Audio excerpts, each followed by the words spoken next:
Я думаю, что знание казахского языка для нас очень важно, потому что мы живем в Казахстане, и мы должны знать казахский язык, это наш общий долг.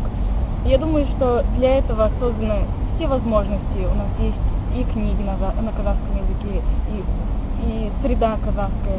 Можно, подходя к каждому проходящему, спросить кое-что, что-либо на казахском языке, он ответит нам на казахском языке. Я думаю, что для этого созданы все возможности.